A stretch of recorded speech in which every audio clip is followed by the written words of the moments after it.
thought I was being proactive yesterday, or whenever I was here last, when was it? Thursday, by taking the wheels off.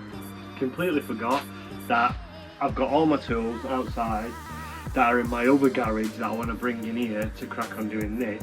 And I've got to put the van back on all fours, roll it out to get my gear in. So we're going to do that as quick as that. Right, so the van's out. Yeah, basically what I want to do, I want to get my gear in, but I want to use this section. So this section's a bit of a mess at the moment. So I want to tidy this up, get my drawers in there, get the engine crane in there, because at the moment it's causing issues where it is for me getting to the wheel. So let's crack on and get this clean.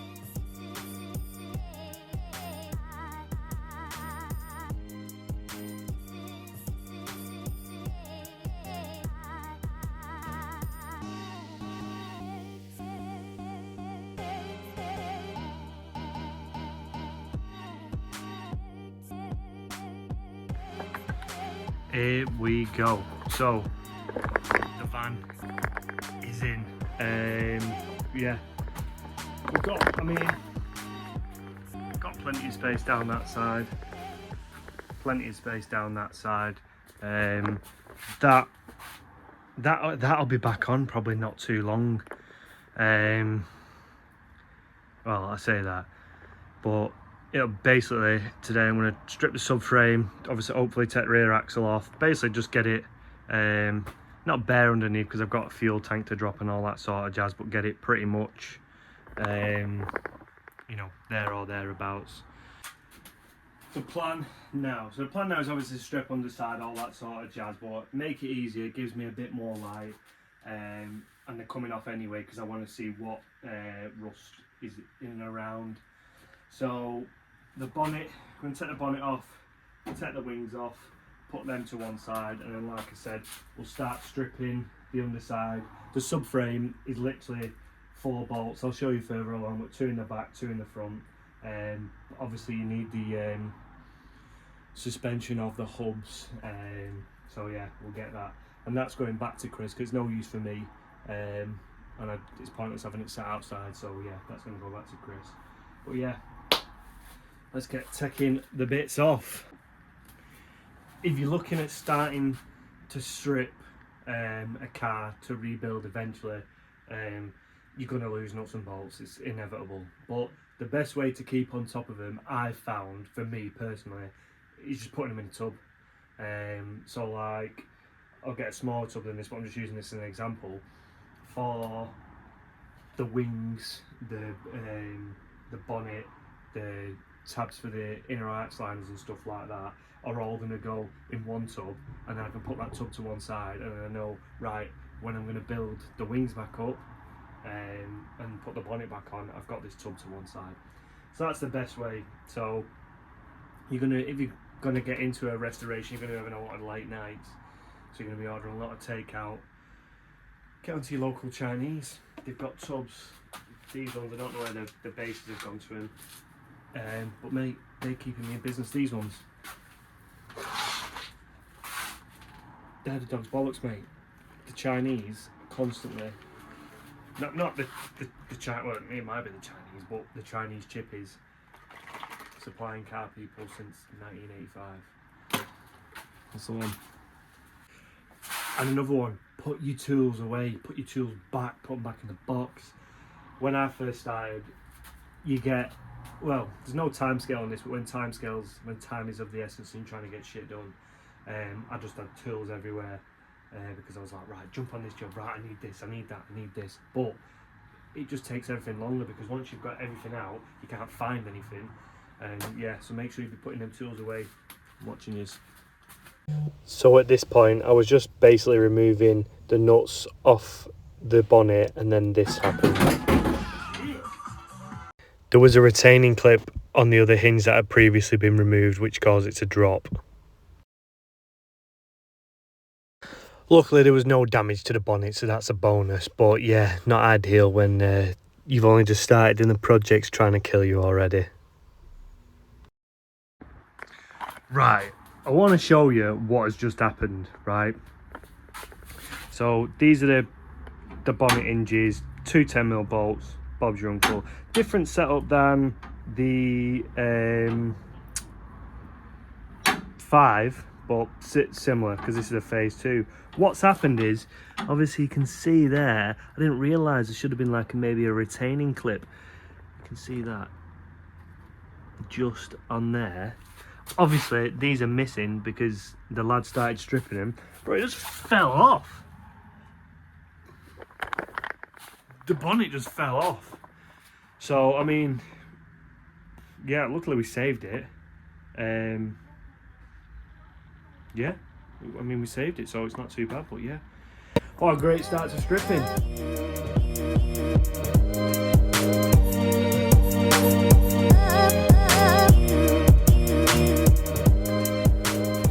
This is what you're dealing with when you've got projects from other people. Not necessarily projects from other people, but stuff like I've not done all the work on it, so I don't know what's been done, why it's been done.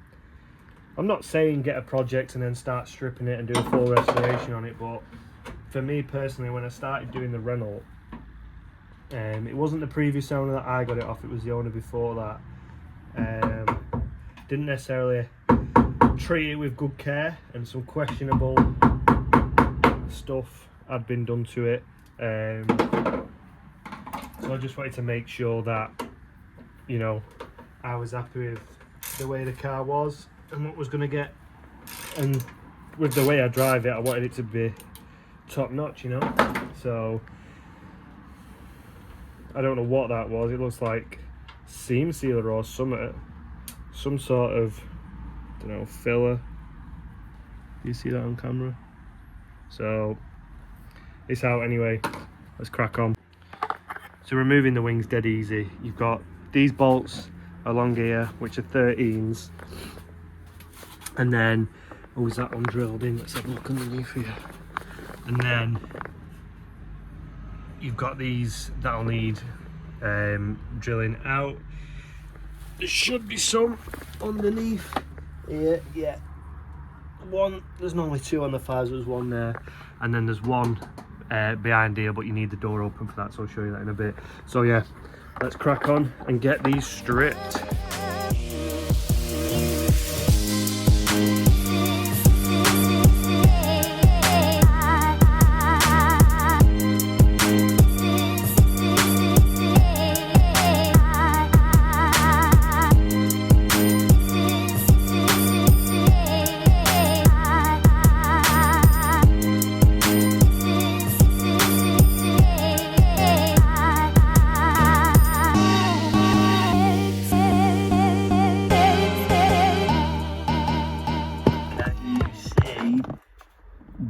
That's the other 30mm bolt that's holding the wing in, other than the ones that you need to drill out. So it's not on the inside of the door, it's actually behind the arch liner. So yeah, let's crack on.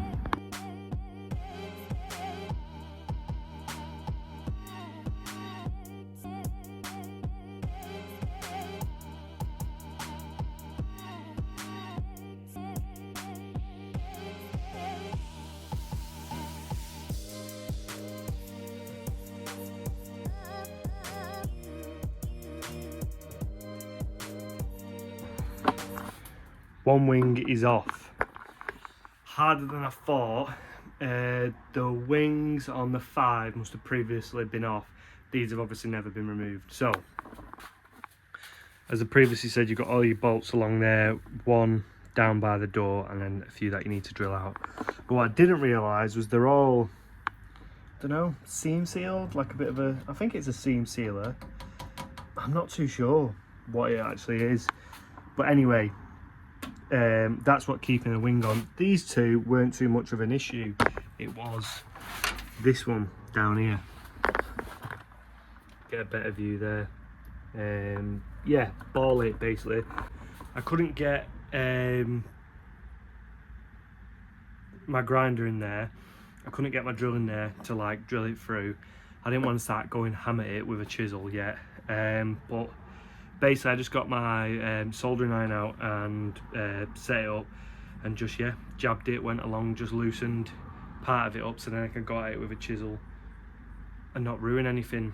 The wing itself ain't too bad. This can all be grinded back and smoothed out and made nice again. The bottom's not too bad either, as long as I've got a bolt in place, like I said. But overall, the wing and the inside as well, normally these start to go, obviously you can see it a little bit there, obviously that's going, but the bones are pretty strong, to be fair. So what I'm going to do, I'm going to repeat the same process on this side to get this wing off. I've already started, but you don't need to re-see that. So yeah, let me get this off. I'll carry on stripping. I'll strip the suspension and then see if we can get the subframe off. Let's go. So a Renault 5, or this platform, not so sure what chassis shape it is, but of this era, I think these are one of the easiest hub assemblies ever. So if we wanted to take the suspension off, which we are doing, it's 2 bolts up at the top here and then 2 bolts here, and that's it, it's done. Hub wise, I'm not really gonna, I'm gonna drop the subframe and everything together, to be honest with you. So I'm gonna leave the hubs on, basically take the suspension off both sides, leave the hubs on, and then just drop the subframe together, because it's literally 4 bolts, one here just underneath there, and then one at the front here, which you can see, and yeah, that's it. There's a little extra here for the toe, the towing eye, so I'll get rid of that as well. So 5 bolts on this one, if you will. But yeah, so let's get cracking on with that.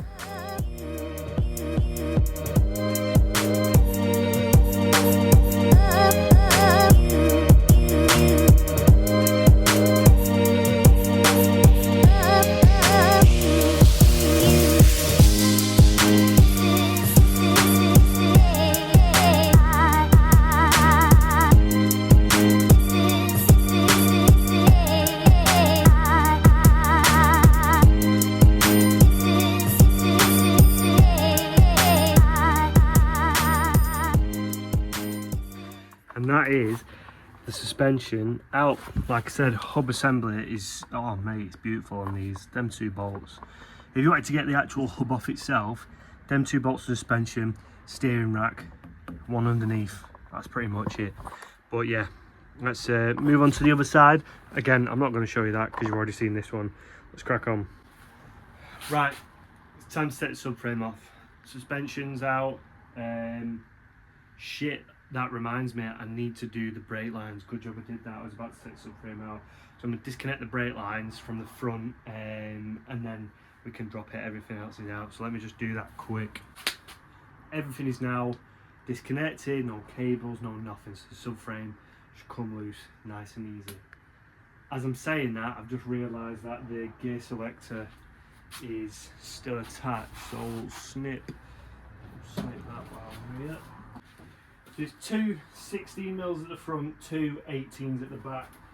It's French, so they probably use mismatched bolts. On yours, it may not be the same, so don't take that with gospel, but yeah, it's 4 bolts basically.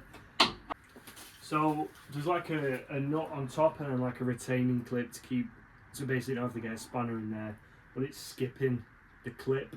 Just gonna spray it with a little WD-40 to see if that'll loosen it up.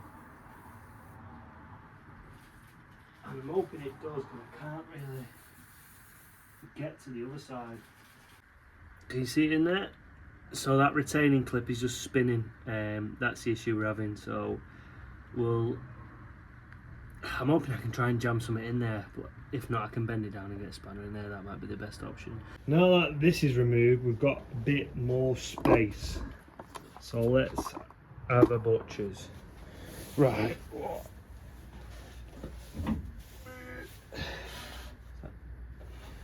trying to sit on it. Yeah, I think we're good. Right, I've just snapped it off. So let's get a spanner in there. Ooh, what are we guessing? What's the thing there? 19. Let's try a 19 on it. Might be an 18, but yeah, might be an 18. Fuck for that. Woo. Fucking hell, it's a bit hot. Should feel how hot this fucking nut is.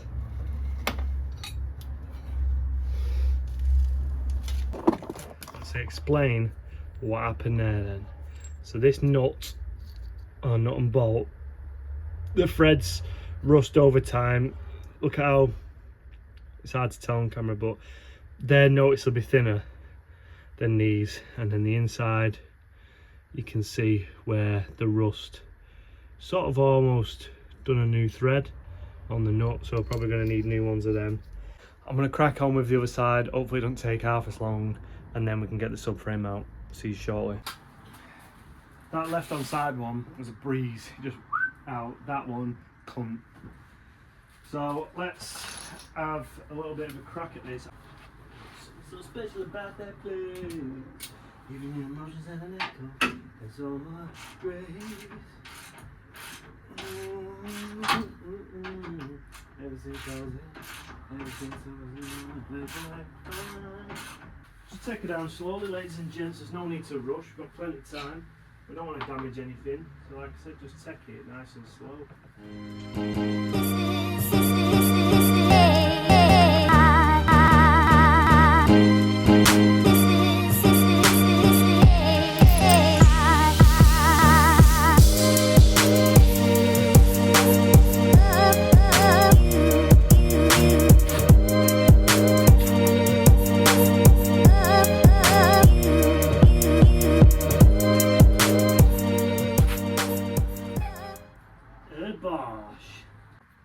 And that, ladies and gents, is the easiest way, I think, is to get a Renault. I'm going to keep calling it a Renault 5 because it basically is, but that is the easiest way to get a Renault 5/extra subframe out, the easiest way. Now, none of this, I'm going to use nothing. I don't want the brakes, I don't want anything, I don't want the steering rack, because we've got this one, which is a GT turbo rack, so it's like, I can't remember that. It's, anyway, it turns, it's a quicker turn each way, and yeah, it's all welded up like a GTT Sprint subframe. So that is the subframe out. Getting a bit short on time here because I spent this morning, you know, doing all that sort of jazz. But yeah, pretty chuffed, to be fair. In the next video, I'm probably going to start removing the wiring and the rear subframe, and then we can drop the rear fuel tank. Hopefully it's pretty empty. Thank you very much for watching. Hope this video was not only entertaining but resourceful for you on how to remove a subframe. Like I said, obviously you've got to remove the engine and all that sort of jazz, but once you get to that, to the subframe, it's dead easy to remove. So thank you very much for watching. I'll see you in the next one.